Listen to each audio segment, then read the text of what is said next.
Wes Anderson's newest movie, The Phoenician Scheme. Some people like it, has other people greatly divided. Let's talk about that. This is I Have No Title and I Must podcast. We are your hosts, Tyler and Chris. And just a reminder, we are on most major podcasting platforms. So if you're on YouTube, leave a like and subscribe. If you're on other platforms, be sure to give us a follow and a rating if applicable. And this will have spoilers as a heads up. If you want to know what we think, spoiler free, we do have a review episode out. And so if you're on YouTube, we'll have a link to that somewhere on screen. If you're listening on another platform, I'll try and have a link in the description. But for now, our reviews live on YouTube, so go there and check it out. All right. Yeah, so full spoilers on this one. This is your last warning. This is the weirdest Star Wars film I think we've ever gone to see. But I like what Benicio did with his character this time. That guy takes risks. Okay, I'm going to assume that you watched the other one too. So all that stuff. Yeah. But if you didn't, I'm going to repeat some of those things because I'm sure that you have a short attention span because your brain is being melted by social media. Think it isn't? What did you have for dinner last Thursday? I actually know what I had for dinner last Thursday. Because we went to the fucking movie. You. I was talking about yesterday. Okay, Wednesday. Oh, Wednesday. Same thing we had for dinner last Thursday because me and Sarah went back. No, wait, that was Tuesday. I don't know. So, as you can see, brain melting. All right. This is a Wes Anderson movie. Oh, man, boy, is it. So, the one thing we left out of our review, for those that skipped it, is we didn't talk about other people's reactions. So, let's start there. Yes. So, personally, we liked it. Yeah, I did. I liked it a lot. But apparently, a lot of people didn't. I see, and here's the thing. Now that it's in a wider release, I'm seeing more of a division amongst that. Because I was worried. And so tell them what you told me a few, about 3 or 4 weeks before. Yeah, so I know a lot of people at the film festivals were either walking out or booing it. Some of the people in the press were giving it bad reviews, saying it's just actually, I'll just read you what I wrote, Chris, because it's kind of a summation of what they're saying on it. So anyway, highlights from some of the stuff. They said it was too precious for its own good. Unrelated vignettes with celebrities shoehorned in. They're also saying not terrible, but it's eloquently a film stumble. I don't know that I completely agree with that. I 100% disagree with the unrelated vignettes. Okay, so, and from the few things that I've seen people talking about it, now obviously some of these people are, fans or just movie fans. Not people, even one guy I was listening to this morning. On my way here, actually, I just happened to, I was scrolling up and it started previewing it and I just left it on. I thought that he was going to give it a bad review, and that's what it seemed like from the title of the video, so I was curious to see what he had to say. He actually said if he made 7 more of these, he'd be happy with it. That's what his final thought, so I'm like, okay. But his point of his review or video essay was that he should, and I will see if I can find this guy. Yeah, it was the Cozy Kino Show, I think. Yeah, the Cozy Kino Show. Whatever that is. He seemed nice. Hey, how you doing? That the thing that I've been saying basically is that he's getting swallowed in on himself, that he needs to change it up a little bit. His ultimate analogy was, what if the Beatles made Rubber Soul and just made 3 or 4 more Rubber Soul records, or were just happy to stick with that without exploring what they would do in the White Album, the Sgt. Pepper's or whatever, because they got to do those. And there's other directors that have branched out and done wildly different things. I mean, I think about Edgar Wright is a big one, and even David, he went to David Lynch, so I was like, this is, we have very similar tastes. And while he was saying some of these things which could come off as negative to a certain degree, he didn't mean them to be. He was just saying he wanted to see more from this. Honestly, I trust those reviews better that have a mix. Because if it's too negative, it makes you wonder, are they rage baiting? Yeah. Because that's what gets views. Yeah. Or mispronouncing words on purpose. Yeah. That brings you to the comment. Every time, I'm like, nope, not engaging. Mispronounce all you want. I'm not going to the comments. I get halfway through a sentence and I'm like, nope, I forgot how to spell this word. And I'm not looking like an idiot again. So that's ridiculous. I think a lot of the people have actually said, and these are largely Americans. This guy I think was English though. So it could be a cultural thing. Yeah. But I feel like the Americans that I've heard talk about this so far, and were American, that they were like back on board. That maybe like The French Dispatch and Isle of Dogs and Asteroid City were like a little too much of whatever that was, and that this is maybe a return to some sort of form or rounding back. And I did want to mention one other guy very specifically, and I'm not going to talk about what's in this video because I was entranced by the concept. It's by Karsten Runquist. I think we should definitely link this one. I saw this and I watched it. It's a 20-minute video, and it's entitled Wes Anderson's Existential Crisis Trilogy, which is The French Dispatch, Asteroid City, and The Phoenician Scheme. And he ties these things together. He knew things about these films, like Easter eggs or details in them that related back to Wes Anderson's personal life that I was not aware of, especially with The French Dispatch, which is a movie about writing. And you also have to remember he is a writer who usually pairs with somebody else. He wrote some of his earlier films with Owen Wilson, who I don't think gets enough credit as a writer.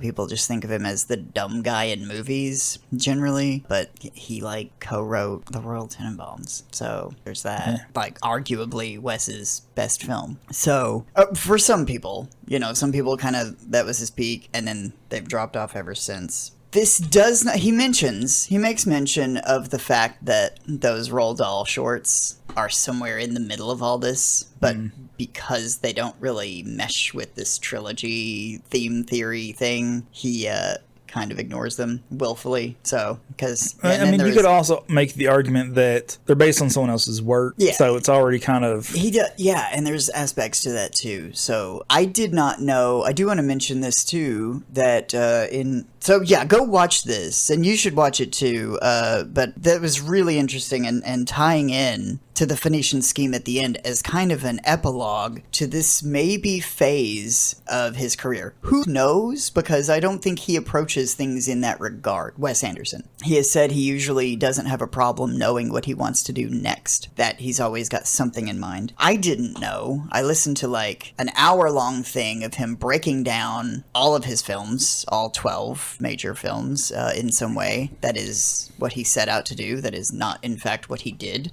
He gave Easter eggs and some trivia about each of the films and talked about some aspects of them.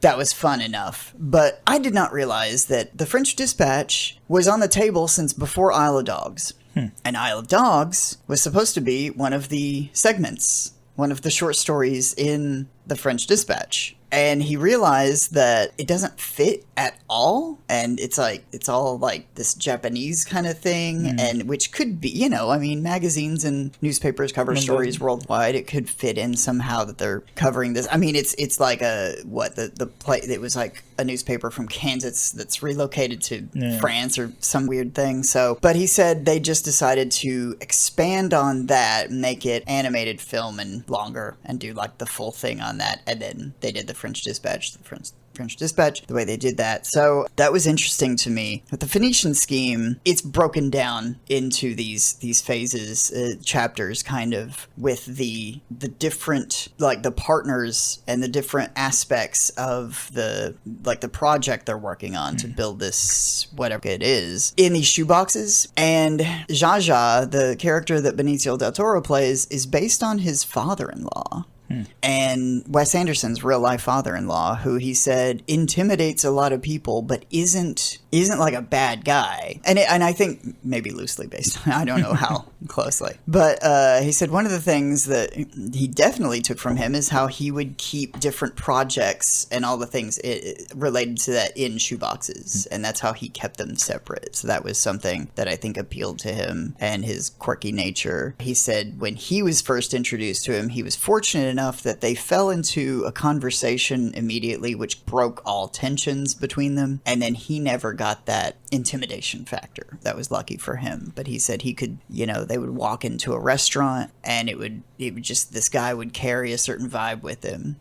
And Benicio said that, now I'm wondering if it was Benicio or if it was somebody else. I watched a lot of interviews with the people, but I think it was Benicio that said there's something underneath this guy Like he's not just a bastard, you know. He genuinely cares for other people and he's trying to be better. And the thing that I equated this to when I first saw it, nobody else has said this that I'm aware of, and I'm surprised because there's other like very specific films that are like maybe made in the 50s, 60s that are about tycoons that are just like the flow, the pace, the characters. It's just such more of a direct influence. I have not seen those films.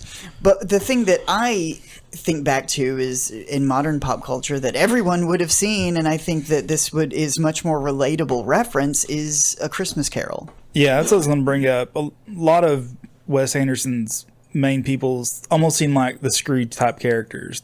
They're rich, kind of a-holes, but like heart of gold at the end. But yeah, and I mean like take Royal Tenenbaum. He's not that through the whole movie. There's no redeeming aspects of him at all until the end.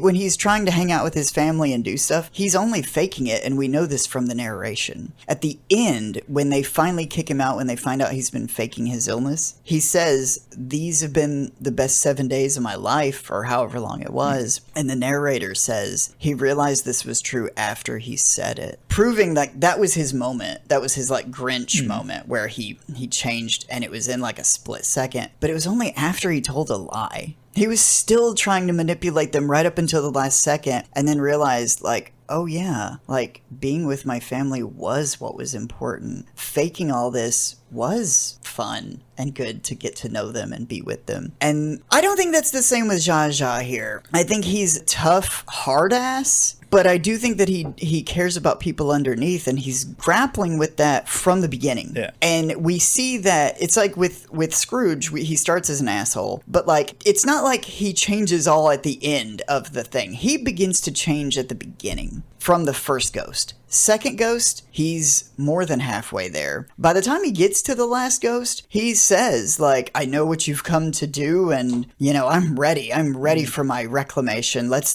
do this. I know it's going to be hard. And then they go do it, and it's the final straw. He needed that last bit to show the darkest thing, for him to be shown the darkest things. And that's what I like in these otherworld, like, visions, too. Wes Anderson said they're less religious than they are, like, surrealist visions that he's having, and that's what I said, and I not exactly, but when I was telling you without telling you any spoilers, those asides are character development. Yeah. I really felt like, and I wasn't sure 100% until Wes kind of confirmed it with that there are these surrealist visions that he's having, and it's for the audience to see an internal struggle within him, that he's trying to be a better man, and like even from maybe before the film, because he summoned his daughter before the film. Also, I thought you said that the no spoilers review is no spoilers. Like, we're supposed to believe that that's his daughter in the beginning, and up until like when people start telling him that's not your daughter, she's not your daughter. I don't know. It's one of those things. It's weird because he's like, he plays it like she is, but I've seen it twice, so I do. But it also feels like that he wants that to be true, but he knows it's probably not true. Yeah. But he wants to adopt her, but it's and he may have known the whole time, but he might also just be lying to himself and want this. And his reasoning for it might not be what his reasoning is at the end, from the beginning. He does go through a metamorphosis, because he's even like saying like, you know, well, these slaves get a stipend, but they keep referring to them as slaves. And he's like, is it that bad? And she's like, it's damnable. And he's like, well, what does the Bible have to say about it? Which I think is Wes Anderson saying, well, what does the Bible have to say about it? Have you read the Bible? And she's like, but I think it's damnable. And then when he finally meets God, who is played by Bill Murray, he's like, what about slavery? How do you feel about that? And he's like, it's damnable. What are you talking about? Slavery. And that's his final word on it. And I really love that, like, just open and shut about these certain things. And him coming to terms with so much. The cast in this also amazing. We did talk a little bit. Jeffrey Wright's one of my favorite actors, and he delivered one of my favorite lines in this, which was, "That's enough blood, man." Which really caught me off guard and caught the crowd, the first crowd I saw it with, off guard. But there was somebody in this that I was surprised had not been in a Wes Anderson film, and it almost feels like if you're a casual fan fan or even like a hardcore fan, you might think like, wait, surely Michael Cera had to have been in one of these before, but he hadn't. Michael Cera has an interesting distinction in this, and a lot of people, Wes wouldn't get really specific into this, but I think it's been bandied about like there's no real improvisation on a Wes Anderson film. He's one of those directors. It's, to the letter. Except Michael Cera.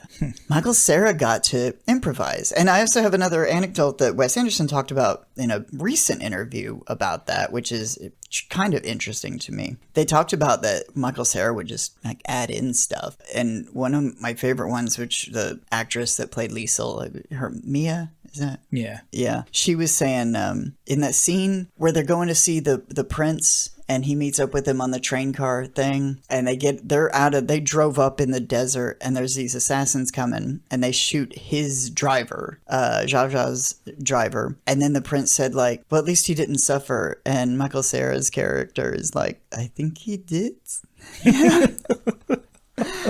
And she said they had to just like keep a straight face and roll with it until the cut because they wanted to leave it in so bad. And it made it in the film, like an ad lib made it in the film. Here's in a completely separate thing. These are not joint interviews. This is a completely separate interview. Wes Anderson said, there's all this talk about, improvisation, no improvisation, whatever. And he's like, I think of everything as improvisation just when it takes place. I wrote this and we, write and rewrite and whatever, but like on the day when we're writing, that's improvisation. If it goes onto the page, and he said sometimes we're acting it out too with his writing partner. And I was like, that is kind of that, like I think about Iron Man and how they went into that, like they just let Robert Downey Jr. talk and it somehow worked, and they took such a gamble, and they created an entire film studio and pantheon of films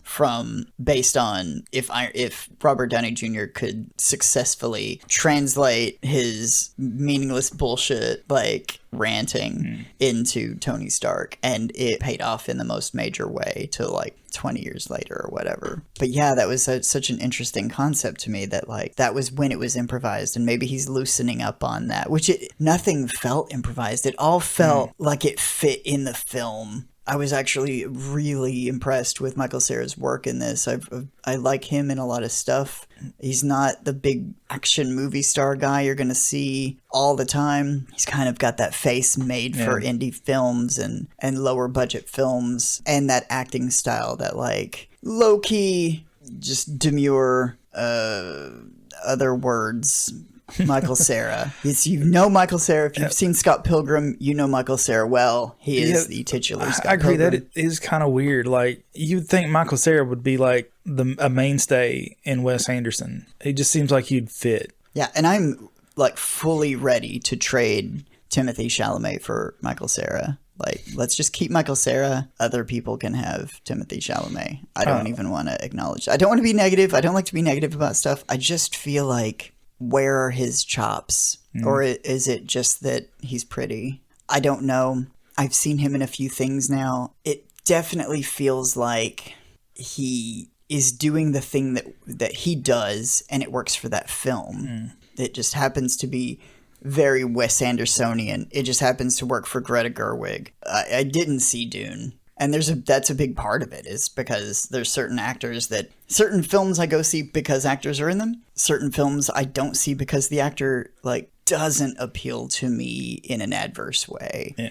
I know we're talking about Wes Anderson, but you need to see Dune, because I think Denis Villeneuve does a good enough job of directing that you can overlook. But that's just me. Another actor that I can't think of any other Wes Anderson properties that he's in but fits perfectly is Richard Ayoade. He's got a small role in this as like a resistance leader. Oh yeah, in this, but if you've not seen any of his other work, he is hilarious. Like, if you need a jumping on point, go watch IT Crowd. Yeah, and he was really funny in this too. And it's just like a fast, like the way that he talks I'm not saying like his accent is funny, like, oh, funny accent. Like, that's just him. But he has this cadence. It's like Jimmy Carr. Like, Jimmy Carr can just say anything, and it's funny because the emphasis. He just knows how to push on certain words and pull back, and it's just so odd that some people intuitively know how to be funny. And he's one of those people. It just makes it work, and yeah, the script helps too. Yeah. So yeah, we talked a little bit about this in the other thing, in our other review. I think that. Did I finish all? Oh, there's the new Wes Anderson dropped this last night or yesterday sometime. Mont Blanc, the pens, which Wes Anderson has designed a pen for them or something. He made a new advertisement and it featured Michael Cera in it. It's like 3 minutes long. It's like the only time people will actively go click on an advertisement or a commercial is when Wes Anderson directs it. And not only is it not 30 seconds, it's 3 minutes. So yeah, that happened too.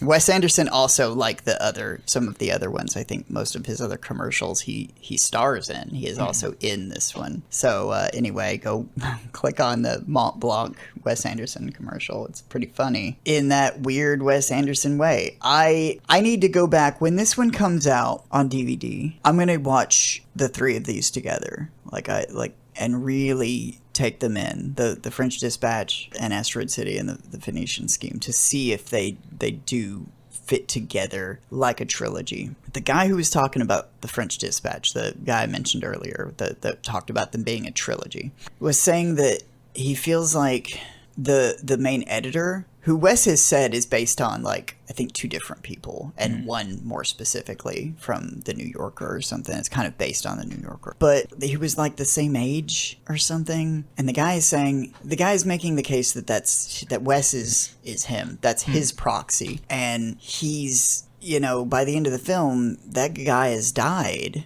which is really weird. And that's like his existential crisis. Like, his work lives on without him. Will that be the same case or whatever? And it's a movie about writing, but also artwork. There's a whole that artist in prison segment. I don't know how much this guy touches on that. I don't remember the whole 20 minutes, but it's like the caged bird, like, which he draws a bird to prove that he's actually a good artist. It's this whole analysis of, what is good art. And I hadn't thought about that in a while, that's like that's one of the short stories in the French Dispatch. And I'm not going to say it's Wes Anderson, like, giving the middle finger, but maybe asking people, like, why? Why do you hate my work? Or why do you like it? Have you thought about that? And it takes me back to my theory about Andy Warhol, which is like, I think Andy was making the commercial art, which people said was bad. It's like you go back to, say, Picasso or whatever, and people say, like, my kid could do that. And then jump forward several years later to Andy Warhol, who said, what if I did something even more simplistic and just, like, traced or, like, screen printed these things? And people were like, it's a Campbell's soup can. What does that even mean? And regular people, all of a sudden, who didn't give a about art, all of a sudden everybody's an art critic and is interested in art. I think that's exactly what he wanted. I think he wanted you to, like, the guy who works a factory job, who comes home and watches baseball and could not give less about art, to say, like, well, I need to get me down to the museum and get to the bottom of this and figure out what it's all about. And say, like, put art in your life. If you don't like it, tell me why. What art do you like? Oh, you do like a Rembrandt or a Monet. Why? Why do you like those? And everyone's got an opinion. Neil deGrasse Tyson has opinions on art. Why? He's an astrophysicist. Everyone should enrich their lives with art. And I think that's that's what Wes Anderson does. He makes films to do this. And he's one of the most, whether you like him or hate him, he's one of the most original writers out there. Like, you could put his script in somebody else's hands and say, you can film this film, but you can't change one word. And you'd have a completely different film. You'd have a completely different experience. And I think that's not a bad thing. Because you can put on a Wes Anderson and know right away it's Wes Anderson. Yeah, which I think he has accepted his fate in that, but he has also said, like, I feel like I'm making something completely different every time in blank sight, and then people say, like, they know it's me in 10 seconds, and it's like, okay. And we can. I mean, from the trailer alone, like, you show me a still, and I'm like, oh, this is going to be a good one. It's a Wes Anderson movie. I knew that the movie was coming out, but I did not know that the trailer was going to be coming out when it did. You don't get like, now they do like the new Superman trailer drops in 3 days or 2 weeks from now or whatever, and we don't get that sort of thing with Wes Anderson. So when it just happened to pop up on my feed, I was like, oh shit, I gotta pull over and stop Instagramming while I'm driving. I don't do that. But anyway, that's almost a true story. Allison, we were on vacation. Allison was on there, and I was driving. She was like, "This is the new Wes Anderson. It's a trailer," and I was like, "Put that on." And I got so excited because it looked so much better than what I had experienced from Asteroid City, which I still grapple with, and the French Dispatch to a degree. I love aspects of the French Dispatch, and I hate aspects of it. But that's the thing, when it feels like a ton of random bits, which is what it was meant to. It was meant to be like a magazine that has like nothing's connected, and yet it all is, and everything is in a different voice. So you get a lot of different aspect ratios, a lot of different color palettes, a lot of different, is it black and white, is it color, and even some animation in there, like regular animation. So I really like that a lot. I wish he had done maybe some stop motion too, but maybe he would have done Isle of Dogs in that capacity and stuck that in there, but it would have been, said it was almost like the way that they did it, if they did it for the French Dispatch, would have almost been too expensive to do just that for such a small thing, as opposed to doing it as a full film, which was obviously more expensive, but worked for that. So anyway, the complication of the Phoenician Scheme. You wanted to talk about this. Yeah. So if you listen to our review, said I discussed this further, if for some reason you skipped that and just came straight here, the scheme, as it were, in the film, that Chris said that he has a little bit of trouble understanding what the point is. No, I did not say that. What I said was, I think it's meant to be purposefully obtuse. I didn't say that either, but that's what I meant. I think it's meant to be ridiculous. We don't get a look at those papers. If it was, if it was as simple as, I need $15,000, and you break that into different amounts and say, I need this amount of money from you, and then they say, I don't want to give that to you. But instead they say, he's been fiddling with it. No, okay, you said that I said something I didn't say. Okay. So I think it's meant to be like one of those Enronian things where if a lawyer can figure out the equation that's fighting this massively evil company that's like defrauding people of their wealth and like regular people from their savings and their retirement, they'll just offer them a job. Because they make the equations like so ridiculously complicated that no one can figure it out. And you can watch this on like Michael Moore documentaries that's how people get scammed. So I think it's meant to be like so purposefully obtuse, like in the details. But in reality, for the context of the film, nobody cares about that. So it's just like 15%. Nope. Okay. So, but you had a theory. You had a genius theory that was going to explain to us everything, regale us. Yeah. So what I'm thinking is yes, we don't know the exact details of their contracts, and we also don't know the exact details of whatever this major project is. They leave that part vague. Doesn't matter. But what does matter is that he is set up to get 5% of all profits of this thing for the next 150 years. But to make that worth it, he has to pay as little as possible out of his own pocket. So the parts he was fiddling with that they keep talking about was how much each investor had to pay. So the exact details we don't know. But the part he's fiddling with, I think, is the percentages. So he needed everybody to pay 25% so that he paid no percent of what was the gap in the payments. So that's why every time he went and changed it, it's like, okay, we need to get this guy to pay this and then potentially get his half brother to pay out the remainder. That's why his percent kept going up. The reason why I say I think it's got to be more than that, because if it was like, if I wrote down like a 20 and then that was in your thing and I wrote down a 25 and these are businessmen, this is their literal job, I think there's got to be like more to it than that.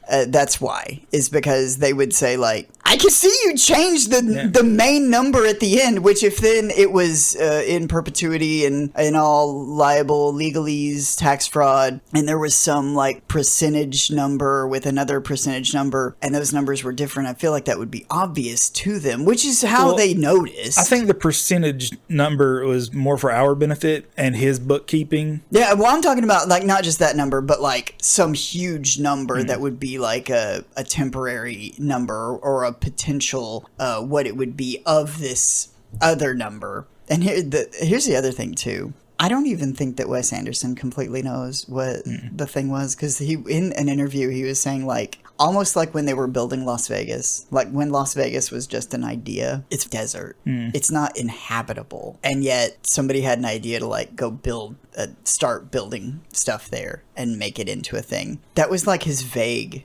He was like, something like Las Vegas. And I was like, wait, do you not know what this is? You're the one who's supposed to know. And that's why I started thinking like, is so much of this meant to be vague that it's like, and it took me back to the I think it was Capitalism, a Love Story that it was from, like the Enron stuff, and like how they scam over and say like, we have to give the car companies all this money as a taxpayer. We have to, the government has to give them all this money or we're going to go into a depression. And then we either do or we don't. They get it. Everything's fine. They get a nice big paycheck and the CEOs just basically write themselves that money. Nothing was ever a problem. And everybody walks away like feeling they got scammed, except the CEOs, which are these guys who are getting scammed by what is essentially another CEO who is just trying to like cover this so that he doesn't have to pay out anything. The real point of the story goes beyond this, which is, you know, and also just wanted to say like that there's a clip circulating about him talking about like the 100% tariffs. And it was like somebody had asked him about Trump, and he's like, did he say something about the movie? Did he see the movie? And he was like, so I don't know about economics or how this works, but like, doesn't 100% tariff mean that they're keeping all the money? Then there's what's left for anybody else. What does that mean? That is like almost a quote from Wes Anderson. You look it up if you want to see it. It's pretty funny because I'm like, yeah, it sounds like something an insane person would say and or do that then, if you don't know how tariffs work, makes sense to the normal everyday consumer. But Wes knows a little bit more than the average consumer and is then confused by it because it doesn't make sense. But that's the thing, is like when scammers try to scam, that's what happens, which is so funny. That was my fear of going into this film. When you told me that it got booed, I was like, what is this? What is there to, what's the allegory here? And I kept looking at it through the lens of, is this guy supposed to be Trump? Is he supposed to be Trumpian in some way? And then if you look at like a lot of the guys in like those powerful businessmen, some people might make the argument that there is an aspect there. And of course there is an aspect, but like, I don't think it has anything to do with it. When I got to the end of the film, I was like, no, this actually, in some ways it's got a happier ending than a lot of the other ones. It's like, you know, it's not even like Ebenezer Scrooge, still rich at the end of his film. He just used that wealth in a more productive way. With this, it's more like emotionally rich. Yeah, he does give it all. They live, you know, I don't want to say they live in poverty, but, you know, they run a restaurant, and he says I want to say in the first quarter at some point, he was like a really good cook and dishwasher. He specifically says good dishwasher. And I caught that the second time around, almost like, you know, there's this reversal thing. He didn't want her to become a nun, but by the end, he kind of lives that life. That he gives away, you know, all of his possessions to live this life of servitude and enjoying like the little things, just like closing up shop at the end of the night and playing cards. But also just, you know, it's like in Everything Everywhere All at Once, like just doing taxes and laundry and being content with that and the little things. And I think that there is something so profound and beautiful about that Wes captured in this that I think went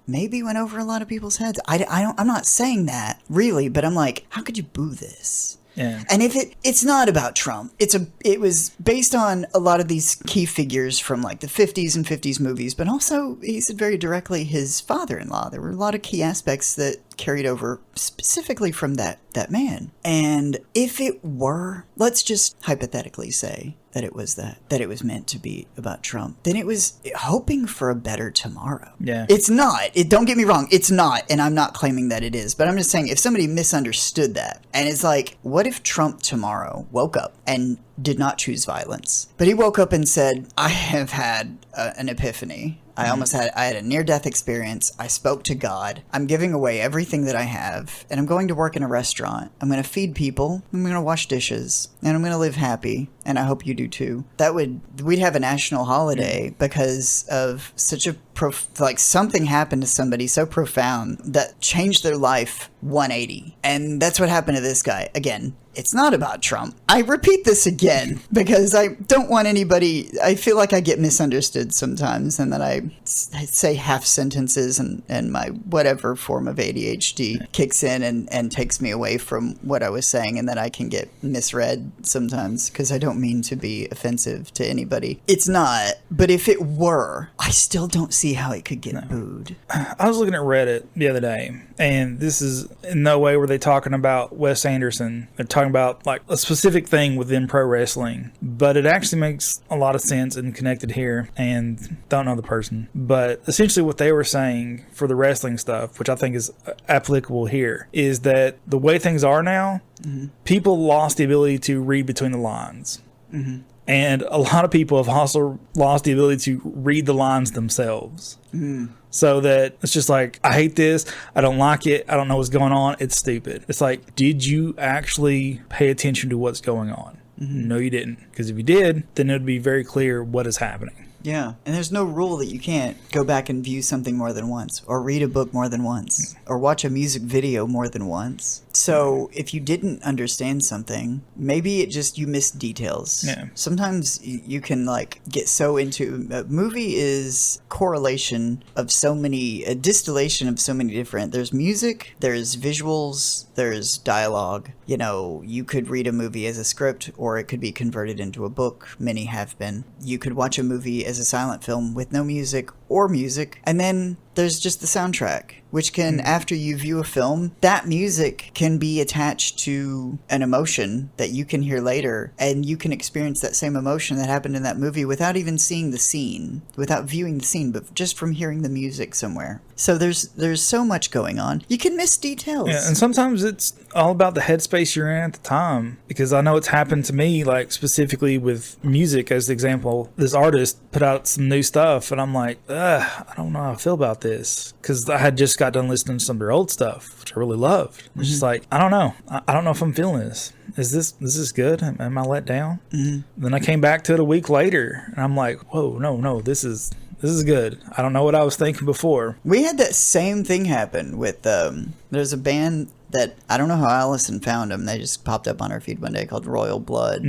And they had a couple really good songs. I think the songs that we first heard or got were off their second album, I want to say. So then we went back and got the first one and the third and fourth. And the third one we listened to like once. And I was like, I'm not, we both had kind of the same opinion, which it's weird, but I was like, I think we were distracted and we just moved on to something else, and it was like, okay. I mean, it's okay, but it just didn't stand out. Then I popped it in by chance one day, and I was like, were we talking about? This is really good. And I was like, we were just not listening, or were other things were going on and weren't able to properly absorb it or take it in. And I was like, I don't know what was going on there, but this is actually really good. And so that's well worth checking out. But that's the thing, is like, you could have had a bad day or something coming up that your mind is on. I mean, how many people have ever, as you're listening to this, assuming we do have listeners, right? There's like some people. A few, if you've made it this far, ask yourself this.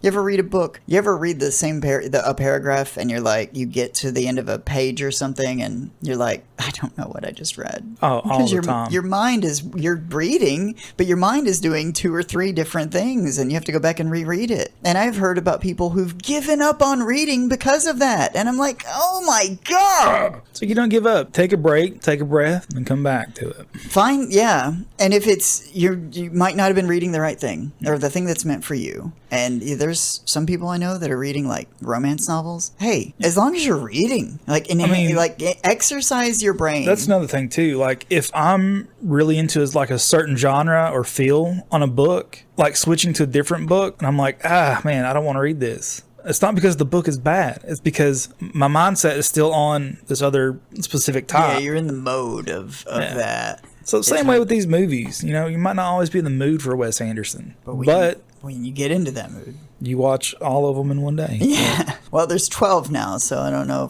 if that'll work, but it's, we get into, he's the director I think me and Allison return to the most, because he's the one, I think The Royal Tenenbaums is probably her actual favorite movie of all time, and it's one of mine. It's definitely really high up there, as is The Grand Budapest and several of his other films. She's never really connected with The Darjeeling Limited, and I'm like, I liked it the first time I saw it, but after my dad died, I saw it through all new eyes, a whole new lens, and I was like, I don't know that you might just never connect with it, or you might connect with it eventually, and you might see it in a different way. That's like, these guys it's this, they've been carrying around their dad with them since he died, and they have to let go of that. And they all carry different aspects of him. And then the end of the film is literally, and I love this, people might hate it, like, oh, they're letting go of their baggage. Literal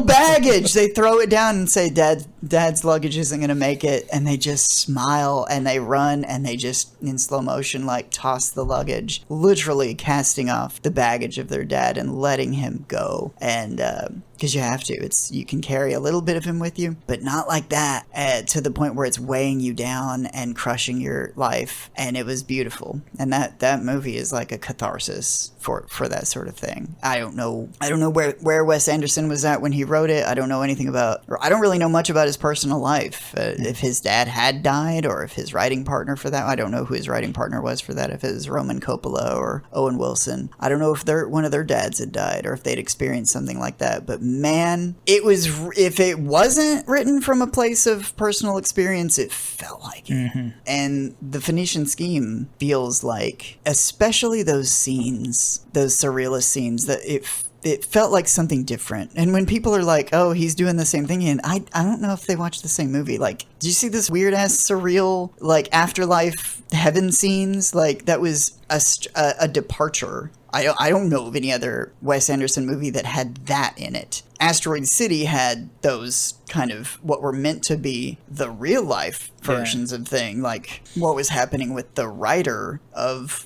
the play that we're seeing that's actually a movie, and the real life stuff that's a movie. It gets so dense. But then with this, it's like there were these, like, he takes this elk and lays it down, and it's this tribute he's paying to the 3 wives he had, and cuts it open, and it's these gold coins that spill out of its belly. And his grandma, he's like, am I dead? And his grandma's there, and she's like, I don't know you. And it's like insanely metaphorical. Imagine a scene like that in the Royal Tenenbaums. You can't.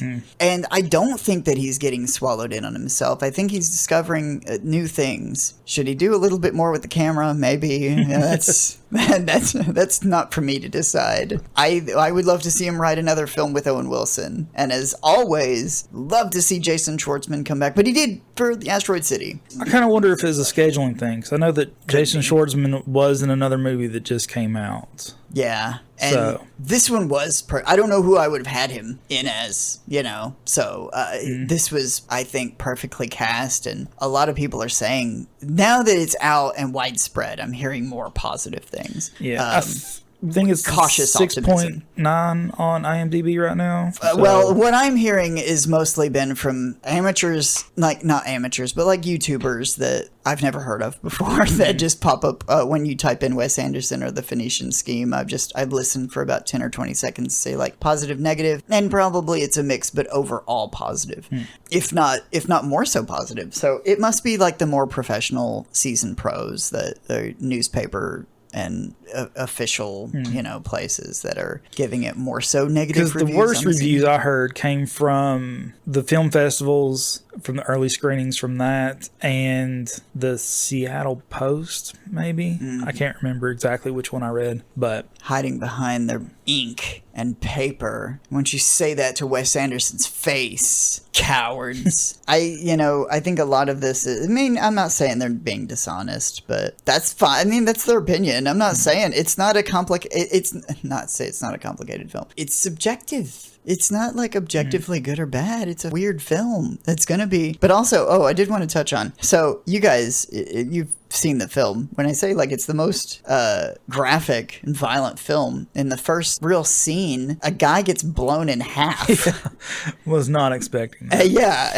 And like it moves at such this fast pace. Then at the end, Benedict Cumberbatch has this grenade, and it's such a weird scene. He's covered in like this, that purple whatever, the biological weapon. And he's standing there all crazed and just doesn't throw the grenade, and it blows him up down to his shoes. It's so wild. I could not have been. I wasn't expecting that, and I just love Benizio's transformation through the film. I don't know if he meant to take a bullet for that guy, if it was a strategy, because it seems like the sort of thing that he maybe would have done, or maybe he was trying to avoid it and take the diplomatic route by coming in and saying, let's communicate. And there's these callbacks to like his dialogue and other people's dialogue. He will repeat the same phrase about being safe and let's communicate. Other people repeat other people's phrases for them. I love the happy ending of this. I think we have enough misery in the world that we can have a happy ending in a film once in a while. If people are like, oh, it's schmaltzy, it's too cutesy, whatever, like, well, okay, go watch like Slaughterhouse 5 again, I guess, It's like, go watch The Whale. Yeah, like there's plenty of misery to go around. We're not lacking in it. I promise you that. Turn on the news. We're going into World War III. Yeah. Schindler's List is probably on YouTube for free. Go watch it. And amazing, right? It's miserable. I think we could do with a few happy endings once in a while, and we'll be okay. Yeah, not hating on The Whale, by the way, but it is devastating. Yeah, like you liked it. It's just crushing. Yeah. So, and I'm not saying we don't need those films. I do. I'm not hating on those types of films. I'm just saying, why hate on something nice for the sake of being nice? And then, because there's these people who are like, they just live on that. Like Mark Maron, a comedian whom I love. And comedian is like almost a contradiction in terms. It's like they're these modern day philosophers who use comedy to point out the worst aspects of society and hope that you don't notice before the end of the show. And they're dreary, miserable people. And he's like, talking about like the hardest hitting movies. And they're like, that's all he watches. And I'm like, damn, no wonder you're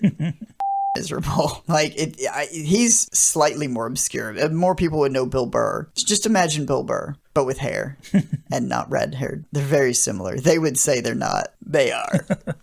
Get them in a room together, because you can't tell. They sound different, but like they start arguing and then they'll cry and then they'll make up and then they'll argue about an argument they had 5 years ago. And they did that I think they did an interview late last year on Maron's show. They both have podcasts. They're both comedians. They're both liberal, but they seem hard-edged. It's this, unless you're talking about Jeff Dunham, who's like trying to sell a literal like stuffed animal on stage for 10 minutes. What am I talking about? Anyway, Wes Anderson. We sure are. I can't wait to see what he does next. I wish we could interview him. I have so many questions. I'd like to get him on the show. I think if we could trick Wes Anderson into doing this podcast, that would be our crowning achievement. So for all of our listeners, that's another thing to add to the thing we need funding for. I think we could. I don't know how, because I don't know how that works, but I feel like we could. We need to come up with our own little Phoenician scheme. Yes. Is what you're saying? The Andersonian scheme. If we built this up like, I don't know, made like a website that had like fudge the numbers, make it seem like we have a lot more subscribers than we do, just so that we could interview Wes Anderson. I don't know if somebody would do their research, or if there's just like so much like on a press junket, where they're sitting in a room and they have a camera on them and it's just a satellite feed and it just switches and they never even see the other side. They just hear the interviewer. Like sometimes they know them because it's like famous in, like news broadcasters or whatever. And sometimes it's like local channels that they don't know, and they're just like, yep, okay, yeah, and they're just looking into a camera, and you feel like they're looking at each other because you're seeing both of them facing you on a split screen, but more often than not, they can't see that person. They're just talking to them, and they're trying to answer questions and sound professional. We could be on that list of people, and if he saw just the name of the podcast alone, he might be like, that sounds interesting. I wonder what that is. Oh, it looks like they've covered some of my stuff before. Yeah, I'll talk to him. I don't know that he wouldn't. And this actually, it sounds like the plot to a Wes Anderson movie. Like the first one, when those guys like were going to rob a bank and then shot bottle rockets with their bare hands. So, yeah. Or like a guy who was like disbarred from being a lawyer and living in a hotel and went broke and then had to like trick his family. Maybe that's what we do. We make a short film inspired by Wes Anderson about two guys trying to interview Wes Anderson to get the attention of the actual Wes Anderson to be able to do an interview with him. There's this movie, I think it's called 1977 or something. That's about this kid wanting to go see like Star Wars. And I don't know if it's out now. I haven't looked in like 6 months or more. It's just not easy to find. And do you know about this? It sounds vaguely familiar. It was it's like 5 or 6 years ago. And the trailer had very little dialogue. And it just looks dramatic as but I was like, it just intrigued me. The guy kind of looked like the guy who plays Napoleon Dynamite, Heater. John Heater. Yeah, and I could be wrong about that. This is a while since I've watched the trailer. I think about this occasionally because I just could not find it anywhere. I was like, did it not get released? And it's hard to find out information about it. Maybe that all has changed since then because there's things like the Poughkeepsie tapes, which were like the trailer initially came out and then silence. And that just the movie didn't come out. They stopped putting out trailers, and then it was like a few years later they finally did put it out. So it might have come. It might be everywhere now. I haven't looked in a while, but I think about a movie about a kid going to see a movie, and that's like the story is what's around it. Like the point of this story would not be interviewing Wes Anderson. That would never happen. In the movie, it would be about us trying not to kill each other in the process of making this happen. So. All right, how long have we gone on? What content? I hope it's good. So I think wrap up here? Yeah, sure. Did you have anything? I think I got all my notes sadly, in the first part. Yeah, I think it's all mine. So watch the movie if you haven't. I don't know why you're still here if you haven't. But for everyone that is still here and has watched it, let us know what you thought about it. Did you think it was boo-worthy or did you like it? Be sure to like and subscribe. Follow us on our social media. We'll leave links in the description below. We're on Facebook and Instagram. And on your way out, if you would, take a complimentary hand grenade. And until next time, see ya.